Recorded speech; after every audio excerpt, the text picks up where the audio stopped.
Morning. Why did the old lady run and jump in the bank? She wanted to check her balance. All right, let's get to it. Talking about CDFs and continuous distributions today. So strap yourselves in. All right, sweet. So we've got continuous distributions. The main thing to note here is, I guess, previously with probability distribution functions, I guess we've only really dealt with, let's say, for example, tossing coins, uh, winning or losing, something like that, where it's countable and it's what we technically call discrete. Now, continuous means that we're going to technically see an infinite range of answers, like it could be any, essentially more measured things. Okay, so when we're talking about things that can be measured, say for example, could be distances where, for example, you could, I don't know, long story short, it's just we're going to have infinite values. It's going to be a bit more specific. And we're going to utilize the cumulative distribution functions to calculate some of these things. So just from now on, when we talk about CDFs, we're talking about cumulative distribution functions. Now, this is where calculus comes in, and I've got a lot to talk about here. Essentially, a CDF is when you integrate your PDF. Okay, so that's the relationship between the two. Your probability distribution function integrated gives you your cumulative distribution function. Okay, and in terms of the notation, PDF is usually little fx, where cumulative is usually big fx. Okay, now why this helps us out is this helps us to find probability later on. In other words, your probability between these 2 points can be found as the integration of your PDF. Okay. And again, the CDF is the area under the PDF because it's an integration thing. And then so this is the main thing here, probably the most important part. Essentially, to prove that something is a PDF, okay, there's a start and an end point for your PDF. If we integrate your PDF, it becomes your CDF, and a cumulative distribution function always should add up to 1. Okay. So essentially, that's what we're looking for. So it should look something like this. We know that total area should equal to 1. Okay, because of the probabilities, all your probabilities should add up to 1. All right. Now, if I wanted to find not the whole thing and just wanted to find a partial probability, then I'll just take it between your starting point and a point X. Okay. So that's what you would do there.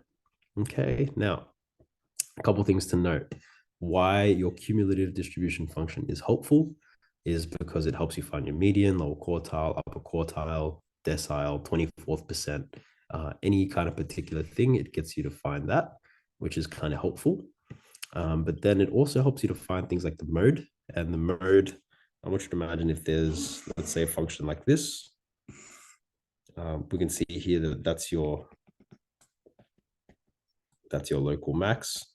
That there would be your most common score, if that makes any sense at all. Okay, so just there's a couple things to look at. Now let's take a look at an actual question. So prove that half sine x between 0 and pi is a PDF, hence find its median and mode. So let's get straight to it. How do I prove something is a PDF? Well, I got to integrate it. And if I integrate it between our 2 bounds, it should equal to 1. That's your proof. Okay, now from here, let's do that. So if I've got half sine x, that becomes negative half cos x. And I'm going to take the negative half out just to make my life easier. So I've got negative half, and then it's going to be cos pi, take away cos 0. And looking at this, that becomes negative half, and cos pi is actually -1. And then cos 0 is also 1. Okay, so you can see here, I forgot my negative, that becomes negative half times -2, which is +1. Okay, so far, that there is my proof, and I'm going to move this over. say therefore PDF. Okay, now to find the median, let's talk about median first. I think median might be slightly easier. So for the median, remember that means that my fx equals to 0.5. It's my middle score. And so for here, my middle score, I'm just going to I found out that my fx in this case is minus half cos x. That's my integrated version, and I'm going to let that equal to a half. And let's just solve this here. Cos x, I'm going to times both sides by 2, or let's go negative 2. So that becomes negative 1. And I can see here that x in this particular case should equal to, when does cos x equal to negative 1? Should equal it when x equals to pi. Okay, that's that. Now, how do I find the mode? I think for this one, the mode might be easiest by doing a little sketch. I know that negative half cos x is going to look like this.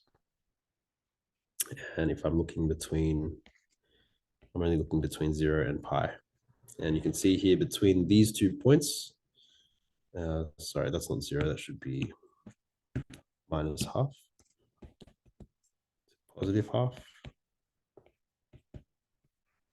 You can see here that my mode happens, that there's my local max. So you can see for this particular example that my x equals pi, my score is pi, that's what gives me my mode, or my most common score. Okay, so in this particular case, they are the same, but not always. So you'd always check, find the local max. Okay, hope that helps, and I'll catch you in the next one. All right, bye.